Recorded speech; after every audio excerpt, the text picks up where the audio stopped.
Hello दोस्तों, welcome back to another reaction video. So दोस्तों, आप सबके लिए बड़ी ही लेटेस्ट और ताज़ी न्यूज़ है अबाउट द डब्बा पिपिका मैडम और जनाब। जी हाँ, तो पॉडकास्ट को एंड तक ज़रूर सुनना क्योंकि हम लोग बहुत ही इंटरेस्टिंग टॉपिक्स के बारे में आज बात करने वाले हैं जिन्हें सुन के आप लोगों को बहुत ही मज़ा आएगा। तो दोस्तों, शुरू करते हैं हम लोग बिरयानी वाले इंसिडेंट से। हाँ, उसको इंसिडेंट ही बोलेंगे बिकॉज आगे चल के वो एक इंसिडेंट ही होने वाला है। जिस तरीके की प्रिपरेशन और जिस तरीके की हाइप अभी बना दी गई है, आगे रिजल्ट बताएगा कि क्या ये मैडम का अनदर पचका होने वाला है या फिर मैडम को वाह ही मिलने वाली है। वैसे एक बात बोलूं दोस्तों, तो चापलूसी की भी ना हद होती है, और वो चापलूसी किस तरह की जाती है वो आप लोग इस फैमिली से बखूबी सीख सकते हैं। वैसे तो अब तक के इनके करियर में आज तक इनको कभी किसी गेस्ट को बुलाते हुए नहीं देखा, कभी मेहमान नवाजी करते हुए नहीं देखा, और अब आज क्योंकि जनाब एक शो का हिस्सा है तो वहाँ पे टीम को इम्प्रेस करने के लिए मैडम बनाने वाली हैं 20 किलो बिरयानी। 20 किलो बिरयानी उन्होंने जितनी आसानी से अपने मुंह से बोल लिया ना, इस बिरयानी को बनाने में मैडम का 20% कंट्रीब्यूशन भी नहीं होने वाला।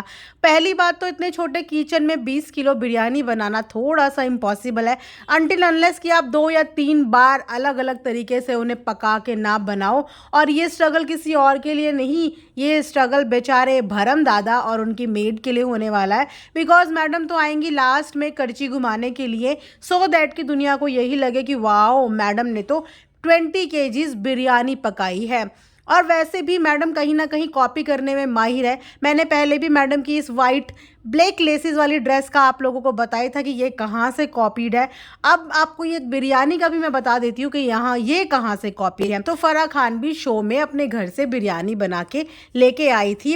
और रही बात फराह खान की कुकिंग की, तो फराह खान बहुत ही अच्छी कुक है, ये कई बार बहुत लोगों ने इंटरव्यू में बताया है। और हमेशा तारीफ अपने मुंह से या अपनों के मुंह से नहीं करी जाती, तारीफ वो होती है जो दूसरे आपके बारे में बताएं, जो आपके रिश्तेदार नहीं है, जो आपकी अम्मी, आपके अब्बू या आपकी ननद वनद नहीं है, जो अदर लोग हैं। और फराह खान की बहुत लोगों ने कुकिंग की कई बार तारीफ़ की है, लेकिन जब फराह खान अपने सेट पे बिरयानी बना के लेके आई थी तो उन्होंने साफ साफ ये बात बताई थी कि ये बिरयानी मैंने नहीं बनाई है, अब मैं नहीं बना पाती हूँ क्योंकि थोड़ा सा रिस्पॉन्सिबिलिटीज़ भी बढ़ जाती हैं।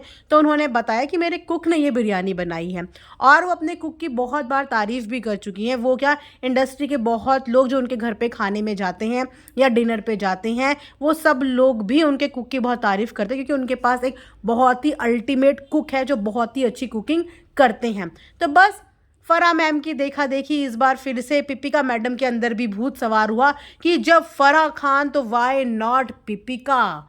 तो बस लग गई हैं 20 किलो बिरयानी बनाने में। हालांकि इस पूरी बिरयानी का क्रेडिट मैडम अकेले लेके जाएंगी, जबकि इस पूरी बिरयानी के फॉर्मूले में मैडम का 10-20% से ज़्यादा कंट्रीब्यूशन भी नहीं होगा। ये भी मैंने कुछ ज़्यादा ही परसेंटेज बताती, इससे काफ़ी लो होगा। और उस हिसाब से, जिस हिसाब से इनके घर के किचन छोटे हैं, चूल्हे छोटे हैं, उसमें 20 केजी बिरयानी मतलब इनको 2 या 3 बर्तन में अलग अलग बनानी पड़ेंगी, तब जाके वो बिरयानी बन पाएगी। तो मैडम ने किसी और के लिए नहीं, बेचारे अपने भरम दादा और अपने घर की मेड के लिए ना मुसीबत मोल ले ली है, और उस पर नाम छाप देंगी अपना कि ये बिरयानी किसी और ने नहीं, पिपिका ने बनाई है। अब ये सोचिए दोस्तों कि अटेंशन कैसे सीख करनी है, कोई इनसे सीखे।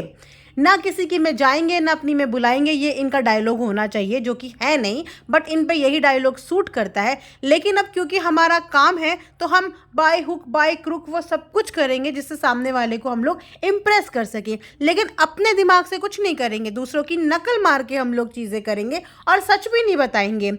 हम वैसे ही फेक रहेंगे जैसे हम हैं। तो और इसके अलावा एक और न्यूज़ मैं आप सबके साथ शेयर कर दूं कि इस बार अगेन पिपिका मैडम स्पॉट हो चुकी हैं जनाब के शूट में, हमेशा की तरह। ये तो ऑब्वियस बात है, लेकिन इस बार एक और चीज़ है, वो है कि इस बार शूट में गई है डब्बा भी। जी हाँ, इस बार डब्बा भी स्पॉट हुई हैं, और आपको देख के इतनी हंसी आएगी जब ये वीडियोस आएंगी। मैं अपनी पॉडकास्ट में ना वीडियोस चलाती नहीं हूँ, लेकिन मैं थंबनेल में पिक्चर लगा दूंगी, आप वो पिक्चर देखना कि जैसे ही डब्बा उतरती है गाड़ी से, ब्लैक कलर का डब्बा ने सूट पहना हुआ है, जैसे ही वो गाड़ी से उतरती है उसकी घबराहट देखना, घबराहट के मारे बेचारी से चला भी नहीं जा रहा, वो एकदम भौचक्की रह गई कि पैब्स मेरे सामने आ गए, अब मैं क्या बोलूँगी क्या बोलूँगी। सबसे बड़ी घबराहट तो मुझे अब इस बात की हो रही है कि मान लो गलती से इनको स्टेज पे बुला लिया तो ये डब्बा की हालत क्या होगी। वहीं पे कहीं ये बेहोश वेहोश ना हो जाए। तो डब्बा को तो स्टेज पे भेजना खतरे से खाली नहीं है, बिकॉज वो पैप्स को देख के इतनी घबरा गई थी कि वॉक भी ऐसा लग रहा था दौड़ती हुई जा रही है। और दूसरी बात स्ट्रेंज मुझे ये लगी कि दोनों की भाभी और ननद दोनों अलग अलग गाड़ी में आए, जबकि एक ही गाड़ी के अंदर ये लोग आ सकते हैं। लेकिन अपना भी तो हवा दिखाना है कि नहीं नहीं, ननद को ये दिखाना है डब्बा को कि भैया मेरे पास भी अपनी सेपरेट कार है, और मैडम को ये दिखाना है कि भैया मेरे परिवार के हर सदस्य के पास सेपरेट कार है। तो हमें कोई छोटे मोटे परिवार का मत समझो, हम सेलिब्रिटी हैं, सेलिब्रिटी। भले ही वो सेलिब्रिटी मैडम जैसे ही अपनी गाड़ी से उतरी, उनका हुलिया देख के अगेन सेलिब्रिटी जैसी कोई भी फीलिंग नहीं आ रही थी। दुपट्टा अलग अलग, मतलब लेस लगा के ये सोचते हैं कि हमने हर किसी के साथ कॉन्ट्रास्ट फिट कर दिया या हर किसी कपड़े के हमने मैच कर दिया, बट इस बार लेसम लेस वाला दुपट्टा कहीं से कहीं तक मैडम के आउटफिट के साथ नहीं जा रहा था। उसके बाद बात करते हैं मैडम के बेबी के। हालांकि मैडम अपने आप को अब बहुत ही ज़्यादा इंटेलिजेंट और एक्सपीरियंस्ड मॉम समझने लगी हैं। 5 मंथ्स एक्सपीरियंस्ड मॉम, वाओ। लेकिन उसके हिसाब से जिस तरीके का ड्रेस पहना के बेबी को सेट पे लेके आई थी, उसके हिसाब से ये तो 5 मंथ एक्सपीरियंस का ये 1 डे एक्सपीरियंस भी नहीं लग रही थी। क्योंकि उन्होंने एक छोटे से बच्चे को जो अभी 5 महीने का है उसको जीन्स पहनाई हुई थी। पहले तो ये बताइए कि कौन इतने छोटे बच्चों को जीन्स पहनाता है भैया? मैंने तो आज तक नहीं देखा कि इतने छोटे से बच्चे को कोई जीन्स पहनाता भी है। चलो कभी किसी ओकेजन में पहना भी लिया तो 10-15 मिनट के लिए, हार्डली आधे घंटे लिए, बिकॉज इस एज में बच्चे इतनी बार तो सुसु पॉटी करते हैं कि आप उन्हें ऐसे टाइट कपड़े पहना ही नहीं सकते हो जिसमें बच्चे अनकंफर्टेबल हो। बिकॉज जीन्स जैसी चीज़ में जब बच्चों का डाइपर और टाइट होता है तो बच्चों को रैशेज होने की संभावनाएं ज़्यादा बढ़ जाती हैं। और मैडम तो वैसे भी बोलती है कि इनके बेबी की स्किन इतनी सेंसिटिव है, तो बच्चों को हमेशा ब्रीदिंग क्लोथ्स पहनाने चाहिए, कॉटन क्लोथ्स प्रेफर करने चाहिए जिसमें बच्चा भी कंफर्टेबल रहे। लेकिन नहीं, अपने आप को जैसा भी बना के आए, लेकिन बच्चे को ज़बरदस्ती के कपड़े पहनाना ही नहीं चाहिए। मतलब अभी उसकी जिन चीज़ों को इंट्रोड्यूस करने की एज भी नहीं आई है, ज़बरदस्ती की उसकी एज से पहले ही उसको वो हर चीज़ इंट्रोड्यूस कराई जा रही है। बच्चों की ग्रोथ पे डिपेंड करता है, बच्चों की एज पे, माइलस्टोन्स पे डिपेंड करता है कि हमें बच्चों को अब क्या चीज़ इंट्रोड्यूस करवानी है। अर्ली एज में अगर आप बच्चों को कोई चीज़ इंट्रोड्यूस करवाते हो तो वो बच्चों के लिए हार्मफुल भी होता है। अब बच्चे को जीन्स पहना के कितनी देर तक आप शूट में रहेंगे?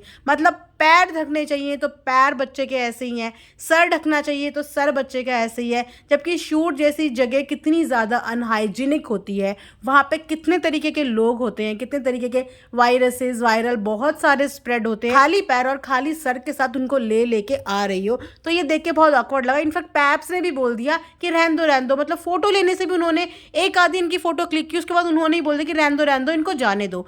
मतलब पैप्स को इनके बच्चे को देख के दया आ गई, लेकिन इन मैडम के अंदर ना तो अक्ल है और ना दया है। मतलब अपने जनाब के चक्कर में ये इतने होश खो बैठी हैं कि इनको आगे पीछे और कुछ नज़र ही नहीं आता, अपना हुलिया तक नज़र नहीं आता कि मुझे वहाँ पे जाके पैब्स ने कवर करना है तो कम से कम मैं यहाँ पे तो ढंगी बन के चले जाऊँ। लेकिन नहीं, मैडम तो मैडम ही है। अब ये सोचिए दोस्तों कि गलती से, देखो मैं कुछ नहीं बोलती हूँ, गलती से अगर जनाब इस बार फिर से लोवेस्ट स्कोरर हो गए, लीस्ट स्कोर लेके आ गए, तो इन लोगों को कितनी बड़ी इंसल्ट हो जाएगी, कितनी बड़ी बेइज्जती। मतलब 20 किलो बिरयानी भी काम नहीं आएगी अगर जनाब के इस बार लो स्कोर आ गए, तो फिर ये बोलते ना, ये चमचागिरी किसी ही काम नहीं आएगी, क्योंकि परफॉर्मेंस ही बोलती है, डांस ही बोलता है भैया, डांस ही बोलता है। बिरयानी के चमचे हिलाने से कोई कुछ नहीं बोलता, उसमें से मुर्गा उठ के नहीं बोलने लग जाएगा कुकड़ू कू, ना ही उसमें से बकरा उठ के कूदने लग जाएगा कि मैं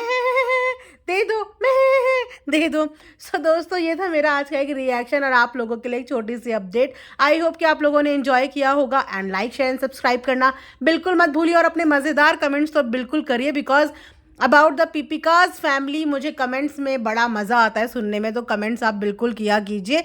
मिलते हैं नेक्स्ट वीडियो में, तब तक चैनल को सब्सक्राइब करिए। And thanks for watching earth mom Dehradun.